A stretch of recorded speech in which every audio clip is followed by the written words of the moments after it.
চাওক, জুবিন গাৰ্গৰ মৃত্যুৰ দুৰ্ভাগ্যজনক আৰু অসমৰ জাতীয় জীৱনৰ আটাইতকৈ কৰুণ আৰু বেদনা ভৰা যিটো খবৰ, তাক এচাম লোকে ৰাজনৈতিক হাতিয়াৰলৈ ৰূপান্তৰ কৰাৰ বাবে প্ৰচেষ্টা কৰিছে।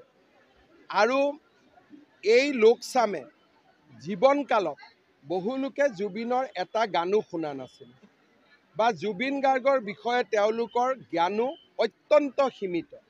মৃত্যুৰ পিছত তেওঁলোকে জুবিনৰ গোটেই আদৰ্শটোকে অন্য এটা প্ৰেক্ষাপটত প্ৰতিষ্ঠা কৰি ৰাজনীতি কৰিব বিচাৰে। কিন্তু মই ভাবোঁ যে ভূপেন হাজৰিকাৰ মৃত্যুৰ পিছতো ৰাজনীতি হোৱা নাছিল, জ্যোতিপ্ৰসাদ আগৰৱালা, বিষ্ণুপ্ৰসাদ ৰাভাৰ মৃত্যুৰ পিছতো ৰাজনীতি হোৱা নাছিল, আৰু জুবিন গাৰ্গৰ মৃত্যুৰ পিছতো ৰাজনীতি নহয়।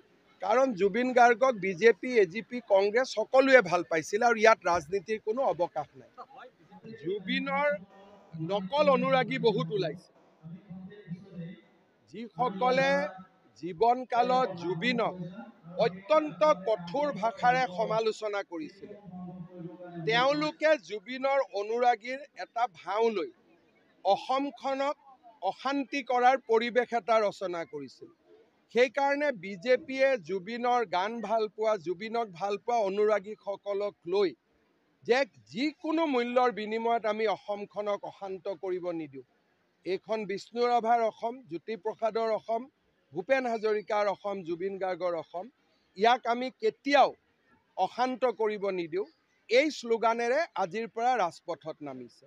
আমাৰ উদ্দেশ্য হৈছে যে নকল অনুৰাগীসকলৰ বিৰুদ্ধে প্ৰকৃত অনুৰাগীসকলক সংগঠিত কৰা আৰু জুবিনৰ অসমখনক প্ৰাণৱন্ত জীৱন্ত কৰি ৰখা, যাতে জুবিনৰ অসমখন আন্দোলনেৰে তমসাময় হৈ নপৰে, ৰাজনীতিৰ এখন বধ্যভূমি হৈ নপৰে। তাৰ কাৰণে আমি প্ৰচেষ্টা কৰিম যে জুবিনৰ প্ৰকৃত অনুৰাগীসকলক লৈ সুন্দৰ আৰু সোণোৱালী অসম এখন নিৰ্মাণ কৰা।